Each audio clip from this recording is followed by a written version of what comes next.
इसलिए बर्बाद कर रहा है कि अगर उसने 30 दिन में 30 करोड़ खर्च कर दिए तो बड़ी जगमोहन, मेरा तो दिमाग खराब कर दिया है इस फुटपाथी ने। अंकल, आप जरूर मुझसे कुछ छुपा रहे हैं। ये 30 करोड़ के बाद का मामला क्या है? सेठ मंगत राम मरते वक्त ये वसीयत कर गए थे कि अगर उनका निकम्मा पोता 30 दिन में 30 करोड़ खर्च कर लेगा तो उनके 300 करोड़ का मालिक बन जाएगा।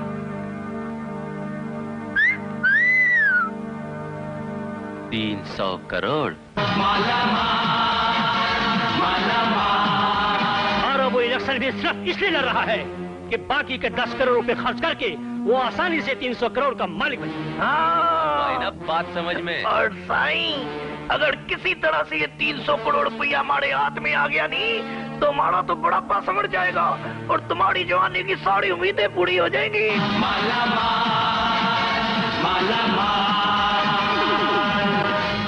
आज के बाद आप लोग मुझे अपना पार्टनर समझ लीजिए और सब कुछ मुझ पे छोड़ दीजिए। क्या शानदार तैयारी।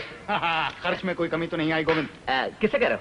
अरे नहीं, अंधे के हाथ में कबूतर आ गया, उड़ाते रहो। उड़ाओ उड़ाओ खूब उड़ाओ। चंदर, हेलो। हाँ राजा साहब, कैसे हो? बस ठीक। कहाँ रहे इतने दिन? बस आप ही के काम से भागदौड़ कर रहा हूं। Very good very good. Election के लिए आपके लिए पूरा का पूरा शिवाजी मैदान बुक कर लिया गया। शाबाश चंदर। मगर बात ये हुई कि वहाँ सुलेमान दादा और देशमुख के आदमी पहले से थे। अच्छा? मगर राजा साहब, मैंने उनकी दाल बिल्कुल गलने नहीं दी। मैदान अभी भी आप ही के नाम से बुक है। शाबाश शाबाश। राजा साहब, प्रॉब्लम सिर्फ यही है कि स्टेज, कुर्सियां और बाकी की चीजों के लिए बोलो बोलो बोलो बोलो। सिर्फ 2 लाख रुपए की जरूरत अरे इसमें क्या प्रॉब्लम है? 2 ही लाख चाहिए ना आपको? मिस पूनम, चंदर को 2 लाख रुपए कैश अभी दीजिए, अभी अभी, फौरन, इमीडिएटली। No problem Chandar.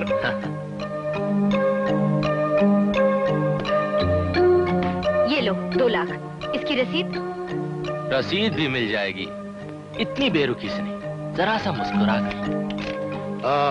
देखो चंदर, अभी नहीं, I will tell you. Sorry sorry, जब मैं कहूँ तब फोटो खींचो। जैसे आपकी मर्जी राजा साहब। चंदर, मीटिंग का सारा बंदोबस्त फर्स्ट क्लास अभी जाके करा दो, कोई कमी नहीं रहनी चाहिए। ओके? कोई कमी नहीं रहेगी राजा साहब। और फिर अब तो आपको वैसे भी कोई कमी नहीं होनी चाहिए। बाय पूनम। बाय। बाय राजा साहब। आजकल आप मुझसे कह रहे हो? ओह, आजकल आप कुछ खोई सी नजर आती हैं। मैं? नहीं, ऐसी तो कोई बात नहीं है। जब ऐसी कोई बात है ही नहीं तो फिर वो काम पूरा कर दीजिए। कौन सा काम? वही जिसके बारे में चंदर अभी अभी आपसे कह रहा था। चंदर? थोड़ा सा मुस्कुरा दीजिए।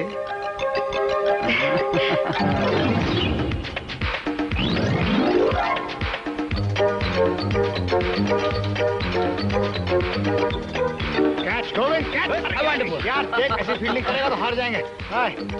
राजा साहब, आपने इन 7 दिनों में इलेक्शन के चक्कर में पूरे 7 करोड़ 70 लाख 77 हजार रुपए लोगों में बांट दिए। और लोगों ने ये वादा किया कि वो वोट ना ही देशमुख को देंगे, ना ही सुलेमान दादा को, और ना ही आपको। वंडरफुल। अरे क्या वंडरफुल, किससे कह रहे हो राजा? अगर पब्लिक में किसी ने किसी को वोट नहीं दिया तो इलेक्शन का क्या होगा? अरे ये तो हिस्ट्री हो गया। हिस्ट्री इस देश में कभी न देखा है न सुना है कि पोल बूथ होगा लेकिन वोटर नहीं होगा। ये खबर तो Guinness book of world record में जानी चाहिए। हेलो, वर्ल्ड रिकॉर्ड को छोड़ यार, गावस्कर साहब का क्या हुआ? वो कब आ रहे हैं? कमाल गावस्कर, वो अपनी टीम लेकर कल आ रहे हैं। कल? जी हाँ, कल। यानी कि 29? 29 को मैच और इलेक्शन। ओह सर, ये कितना बिजी हो गया हूँ। हाँ, वो तो सब ठीक है, लेकिन ये तो सोचो कि 30th के बाद क्या होगा? 30th के बाद क्या होगा? वही तो पर्दा है।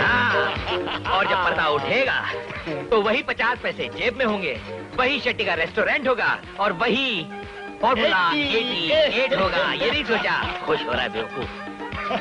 अरे उदास क्यों हो रहा है यार? देख, इन दिनों में मैंने इतने पैसे खर्च किए हैं कि अब दौलत खर्च करने के नाम से ही मुझे कुछ घिन होने लगती है। एक ही सबक सीखा है दोस्त, कि दुनिया में अगर कुछ है तो वो पैसा नहीं, दौलत नहीं, प्यार है, मोहब्बत है। क्यों मिस पूनम, आपका क्या ख्याल है? जिंदगी में जितनी जरूरी मोहब्बत है उतनी ही जरूरी दौलत भी है राजा साहब। आपको शायद पता नहीं कि आपका बैलेंस क्या रह गया। अरे बैलेंस तो मैं मैच के बाद देखूंगा। फिलहाल हमें गावस्कर साहब की टीम का शानदार स्वागत करना है। Catch Govind.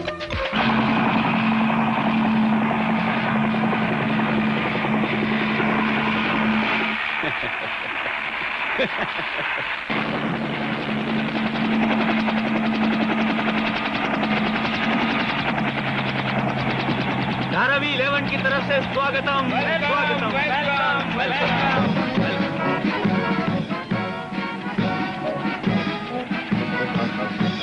Welcome to mister Sunil Gavaskar.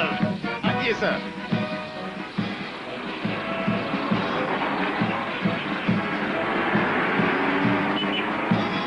क्या हम यहीं पर मैच खेलेंगे? मैच के लिए एक स्पेशल स्टेडियम बनवाया जा रहा है, वो कल तक तैयार हो जाएगा। आइए सर। आइए आइए गावस्कर साहब, द लिटिल बिग मैन, आइए। अरे क्या भारी है क्या? ये हमारे मैनेजर करवाकर साहब। आइए। Hello, please to meet you. बड़ी खुशी हुई मुझे। ये राजा, आपने मुझसे नहीं मिलवाएगा क्या? पूरा किया है। आइए सर। आइए। Thank you very much. Thank you. Sunil Gavaskar 11 versus Dharavi 11। भाई मिस्टर राजा, आपने तो बड़ी कमाल कर दी। सर आप आ गए, यही कमाल क्या कम है।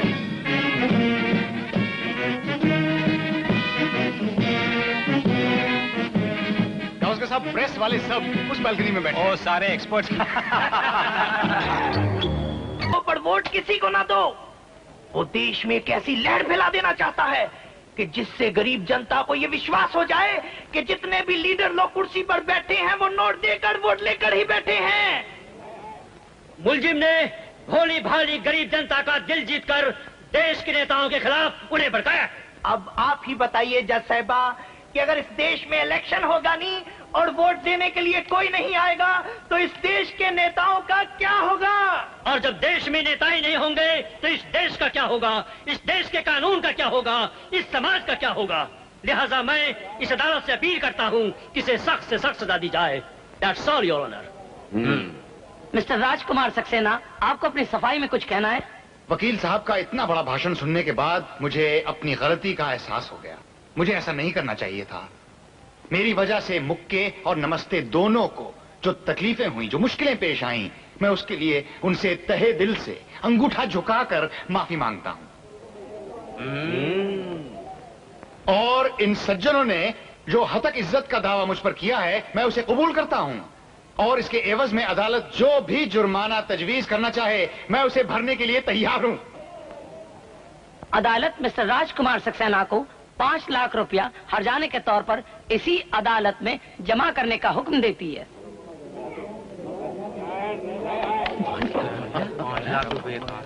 सुलेमान दादा आवाज करता हूँ। नमस्कार देशमुख भाई, मैं आपसे माफी चाहता हूँ। आप लोगों को हाँ, मेरी वजह से कचहरी का दरवाजा खटखटाना पड़ा, मुझे इसका बहुत अफसोस है।